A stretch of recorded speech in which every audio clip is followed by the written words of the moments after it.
Di awal film kita diperlihatkan seorang kakek bersama cucunya hendak membeli sepeda berwarna biru. Namun saat di sana, penjual itu hanya mempunyai sepeda berwarna merah. Pada akhirnya si penjual menyuruh kakek itu kembali lagi nanti dan ia akan menyediakan sepeda berwarna biru. Setelah itu si penjual langsung menghubungi anak buahnya untuk mencuri sepeda warna biru di area sekolah. Esok harinya ternyata pemilik sepeda itu bernama Mathilda. Dan karena sepedanya telah dicuri, ia kesusahan untuk berangkat ke sekolah. Ditambah lagi mobil yang sering ibunya gunakan ternyata malah mogok. Lalu ibu Mathilda menghubungi si ayah yang kebetulan akan pulang setelah selesai berperang di Afghanistan. Namun sayangnya ayah Mathilda yang bernama Markus, ini orangnya, ia mengatakan kalau ia harus menjalani latihan terlebih dahulu selama 3 bulan dan tak bisa pulang sesuai janjinya.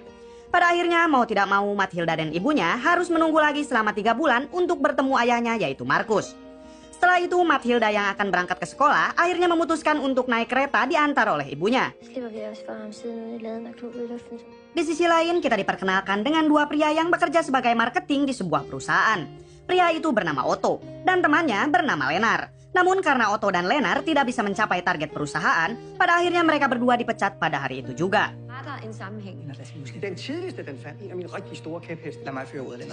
Singkat cerita, Otto terlihat hendak pulang menggunakan sebuah kereta. Di sana ia melihat seorang pria yang membuang makanannya yang padahal belum sama sekali ia makan. Lalu Otto juga melihat laki-laki bertato yang cukup sangar berada di kereta itu. Tak lama kemudian Mathilda dan ibunya juga datang menaiki kereta tersebut. Otto yang melihat ibu Mathilda berdiri karena tidak mendapatkan tempat duduk, ia pun menyuruh ibu Mathilda untuk duduk di tempat duduknya. Ketika kereta itu berjalan, tiba-tiba sebuah kecelakaan menimpa mereka. Ibu Mathilda dan orang-orang yang sedang duduk di samping harus tewas mengenaskan. Singkat cerita, Otto yang hanya mendapatkan luka ringan, ia hendak pulang ke rumahnya. Namun ketika ia berjalan, ia melihat Mathilda yang tengah syok akibat kepergian ibunya. Di balik itu, Markus didatangi atasannya untuk mengatakan kalau Markus harus segera mengambil cuti karena istrinya kini telah tiada. Singkat cerita, Markus pulang untuk menemui Mathilda. Markus merasa bersalah karena ia tak bisa melindungi istrinya dan hanya sibuk bekerja. Setelah itu, Markus pergi ke rumah sakit untuk melihat jasad istrinya. Di sana, dokter tidak menyarankan Markus untuk melihatnya karena akan menimbulkan trauma atau depresi. Namun Markus tetap kekeh ingin melihat istrinya untuk terakhir kali.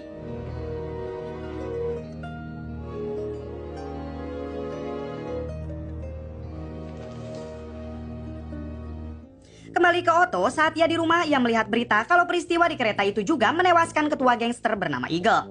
Otto yang mengetahui kalau gangster Eagle adalah musuh bebuyutan gangster Justice, ia berspekulasi kalau peristiwa di kereta itu bukanlah kecelakaan melainkan disengaja. Tak pikir panjang, Otto langsung mendatangi kepolisian dan mengatakan semuanya.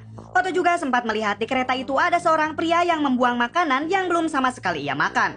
Dan orang itu keluar dari kereta sebelum kecelakaan itu terjadi. Di sini polisi yang mendengar itu semua hanya beranggapan kalau Otto sedang mengarang, lagi pula tidak ada bukti apa-apa untuk menuduh geng Justice melakukan hal tersebut.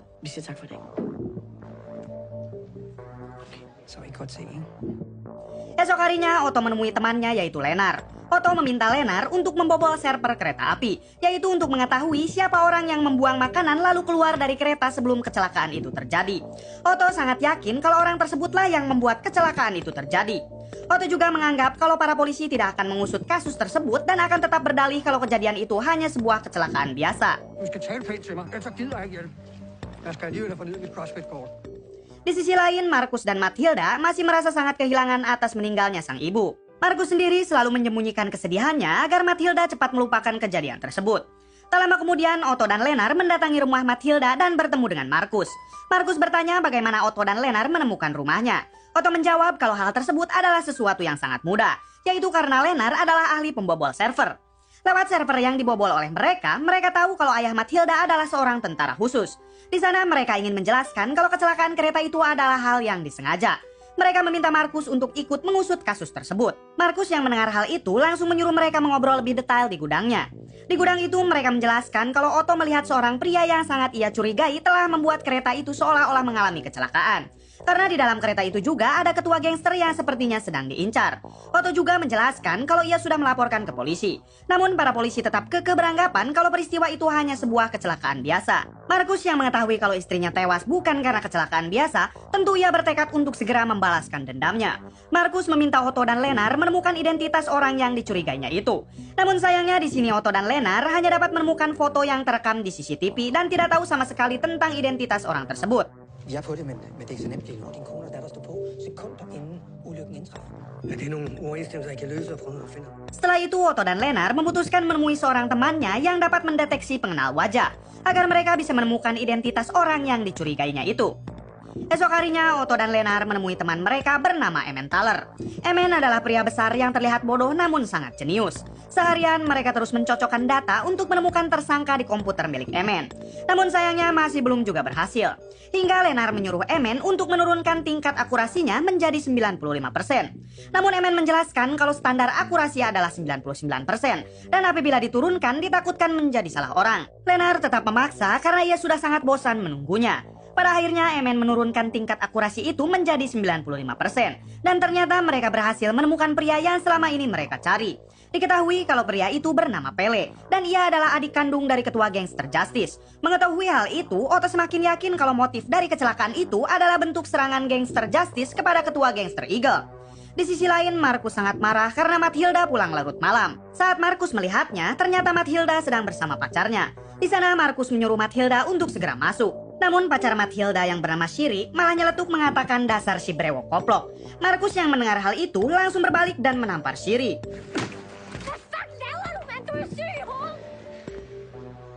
Mathilda yang melihat itu merasa sangat kecewa terhadap Markus yang terus saja berbuat arogan. Di dalam rumah, Markus hanya bisa meminta maaf kepada Mathilda atas kejadian tersebut. Jeg vidste jo ikke, han var din kæreste.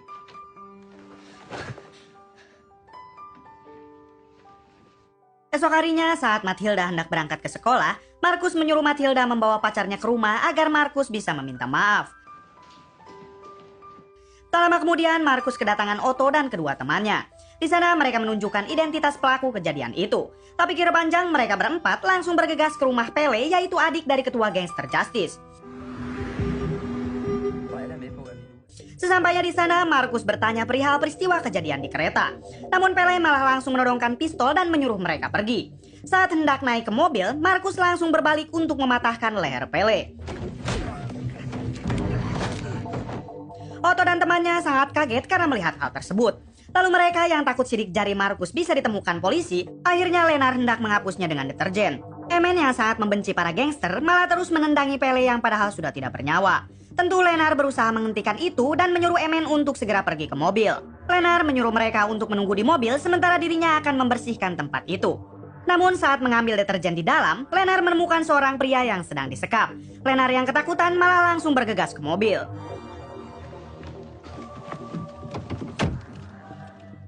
Malam harinya, Mathilda membawa Shiri pacarnya untuk makan malam bersama Markus. Di sana, Mathilda menyuruh Markus untuk berkonsultasi dengan psikiater karena Markus sering berbuat arogan pasca perang. Apalagi baru-baru ini juga istrinya baru saja meninggal. Namun Markus menolak hal tersebut karena dari dulu wataknya memang sudah sangat keras. Setelah makan, Markus pergi ke ruang tengah untuk sebat-sebatan. Di sana ia melihat berita tentang kejadian gangster Justice yang terus menghabisi orang tanpa belas kasih. Hingga pada saat itu juga, Markus bertekad untuk membasmi semua gangster Justice. Esok harinya, Markus meminta Otto dan temannya berkumpul. Di sini, Markus meminta mereka untuk memberikan semua identitas gangster Justice. Karena sekarang, Markus akan menghabisi mereka semua. Lennart dan Emmen langsung setuju untuk membantu. Namun Otto sepertinya kurang suka karena mereka akan terlibat dalam pembantaian. Karena terus dipaksa, akhirnya Otto mau ikut bergabung. Lalu mereka akan pergi ke rumah Emmen untuk mencari identitas para gangster itu. Saat hendak pergi, ternyata Mathilda datang. Otto sendiri langsung bersembunyi karena takut Mathilda marah karena dulu pernah menyuruh ibunya duduk di kursinya sebelum kecelakaan. Lalu Mathilda menanyakan kenapa Otto bersembunyi. Lennart dan Emmen menjelaskan kalau mereka adalah psikiater yang diminta ayahnya datang. Sementara Otto kebetulan teman mereka. Mathilda sangat senang karena kini ayahnya mau berkonsultasi dengan psikiater. Di balik itu, orang yang dulu disandra oleh Pele, adik sang ketua, kini ia diinterogasi oleh sang ketua yang bernama Tandem. Di sana, Tandem menanyakan siapa orang yang telah menghabisi Pele adiknya. Diketahui kalau pria yang disandra itu bernama Bodaska. Tandem mengancam apabila Bodaska tidak memberitahunya, Bodaska akan dihabisi. Bodaska yang ketakutan mengatakan kalau dirinya hanya mendengar orang yang menghabisi Pele terus menyebut nama Emmen. Hingga mereka akan mencari nama Emmen. Di waktu yang sama, Markus dan yang lain memutuskan untuk mencari identitas gangster itu di gudang milik Markus, yaitu agar Mathilda tidak curiga tentang apa yang akan mereka lakukan. Namun karena komputer di sana terlalu burik, Emen menyuruh Markus dan yang lain mengambil komputer Emen di rumahnya. Pada akhirnya mereka bertiga bergegas ke rumah Emen untuk mengambil komputer tersebut. Namun saat sampai di sana, ternyata sudah ada gangster yang sedang mengintai rumah Emen. Saat mereka hendak masuk ke rumah, tiba-tiba gangster itu menyerang mereka. Namun Markus yang merupakan seorang pasukan khusus tak begitu sulit menghabisi mereka semua.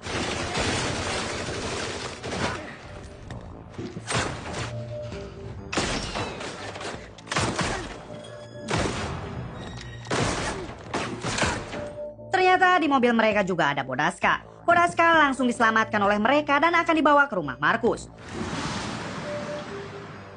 Sesampainya di rumah, akhirnya Markus menyuruh mereka semua untuk tinggal sementara di sini, agar mereka lebih aman dari serangan gangster tersebut. Terlihat di sana mereka semua menjadi semakin akrab dengan Mathilda. Esok harinya, Markus mengajari mereka cara menembak, agar mereka bisa menjaga diri masing-masing dari semua serangan gangster yang kapan saja bisa datang.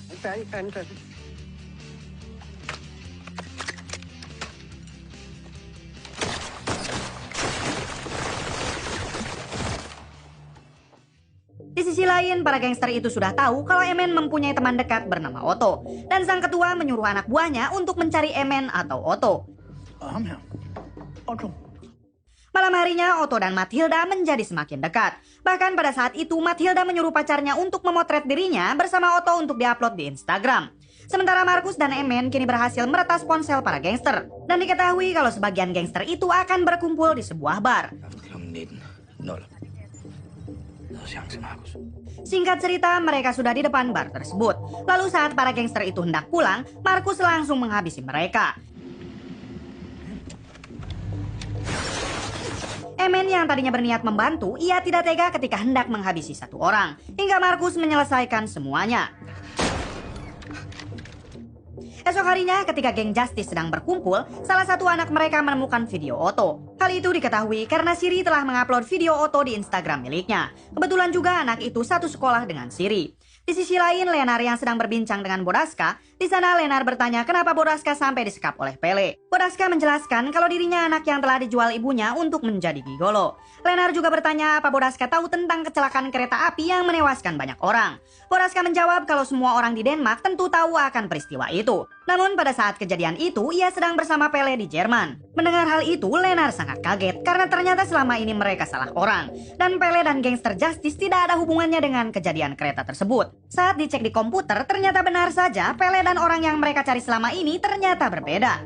Kemudian mereka melaporkan hal tersebut kepada Markus. Tentu Markus sangat kecewa karena ia telah salah menargetkan seseorang. Terlebih lagi, kini ia harus berurusan dengan gangster paling ditakuti di Denmark. Dengan rasa kecewa, Markus langsung masuk ke kamar mandi dan merusak semua barang yang ada di sana.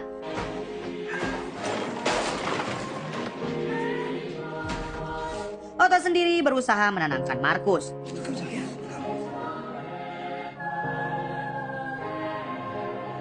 Diketahui orang yang mereka cari selama ini adalah seseorang yang bekerja di stasiun kereta api itu. Dan ia adalah orang Turki yang bekerja di Denmark. Namun faktanya memang peristiwa pada saat itu murni kecelakaan biasa tanpa ada yang menyabotase. Esok harinya di kediaman Siri kedatangan gangster Justice. Mereka datang ke sana untuk mencari tahu keberadaan Emen dan Otto. Siri yang terus dipatahkan jari-jarinya akhirnya memberitahu di mana mereka. Tak berselang lama, Markus yang sedang ngahuleng, ia merasa curiga dengan sekitar rumahnya. Lalu ia berlari ke dalam dan menyelamatkan anaknya, hingga terjadi tembakan yang membabi buta. Markus yang terkena tembakan lalu menyuruh Mathilda untuk bersembunyi di kamar, karena dirinya akan bertekad menghabisi mereka semua. Setelah itu, Markus pergi mengambil senjata dan menghabisi mereka satu persatu.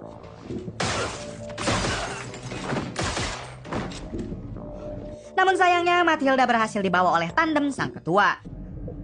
Kemudian pada akhirnya Markus menyerah karena Mathilda dan Siri kini sudah ditawan. Markus pasrah dan meminta mereka untuk menghabisi saja dirinya. Saat mereka hendak menembak Markus, tiba-tiba Otto dan yang lain langsung memberondong para gangster itu. Markus juga turut ikut membantu menghabisi mereka.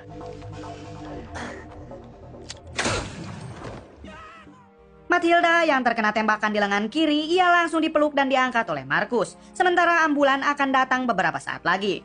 Markus berkata kalau dirinya sangat meminta maaf kepada Matilda dan Markus sekarang sudah tidak bisa merasakan lagi tubuhnya.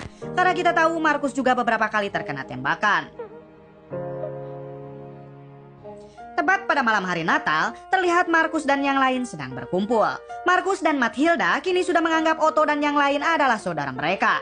Di balik itu, si kakek yang hendak membelikan sepeda berwarna biru yang kita lihat di awal film, kini sudah mendapatkannya dan diberikan ke cucunya sebagai hadiah Natal. Yang kita tahu itu adalah sepeda milik Matilda yang telah dicuri.